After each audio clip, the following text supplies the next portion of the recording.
monsieur, bienvenue à cette première sortie de la semaine du Point de l'économie sur Reflet d'Afrique Télévision. Côte d'Ivoire, le pays se livre dans la production du poivre. Tout comme le Cameroun et Madagascar, le pays de Didier Drogba ambitionne de pimenter ses revenus grâce à cette épice. À cet effet, les cultivateurs ont décidé de se lancer dans la culture du poivre.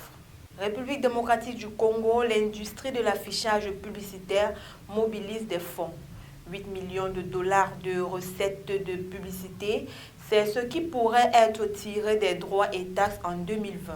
C'est au cours d'une conférence débat organisée par l'Institut facultaire des sciences de l'information et de la communication que le directeur adjoint de la Direction générale de la publicité extérieure de Kinshasa, Jésus Noël Cheke, a indiqué que l'industrie de l'affichage publicitaire brasse chaque année plus de 100 millions de dollars entre la production des supports, la location des espaces d'affichage, la main-d'œuvre et le paiement des taxes.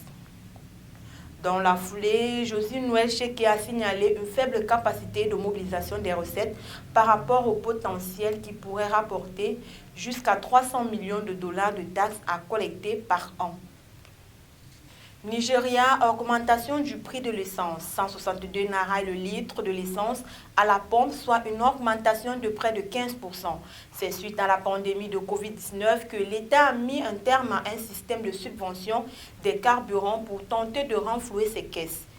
Bien que ces prix paraissent peu élevés en comparaison des tarifs dans d'autres pays, c'est un coup dur pour les Nigérians qui considèrent le carburant bon marché comme l'un de leurs plus rares privilèges de citoyens du premier producteur de brut d'Afrique miné par la corruption et la pauvreté. Gabon Banque mondiale, lancement du concours plan d'affaires e-Startup Challenge.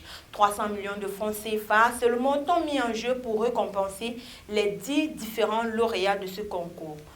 Lancé le 9 septembre dernier à Libreville pour courir jusqu'au 31 octobre 2020, cette compétition nationale envisage de récompenser les meilleurs projets dans tous les secteurs d'activité en rapport avec le numérique, prioritairement dans le domaine de la santé numérique.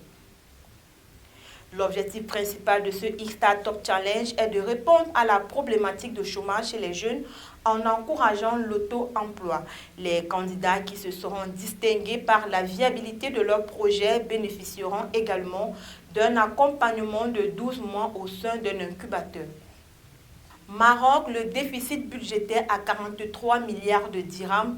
Selon la trésorerie générale du royaume, la situation des charges et ressources du trésor dégage un déficit budgétaire de 43 milliards de dirhams fin août 2020 contre 33 milliards de dirhams au cours de la même période un an auparavant. Ce budget déficitaire tient compte d'un solde de 3 milliards de dirhams dégagé par les comptes spéciaux de trésor et les services de l'État gérés de manière autonome.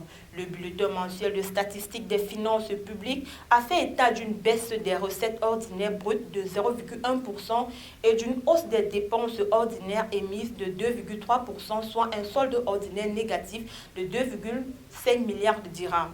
Compte tenu d'un besoin de financement de 48 milliards de dirhams et d'un flux net positif de financement extérieur de 14 milliards de dirhams, le Trésor a eu recours au financement intérieur pour un montant de 33,5 milliards de dirhams. C'est tout pour le point de l'économie de ce 14 septembre 2020 sur Reflet d'Afrique Télévision.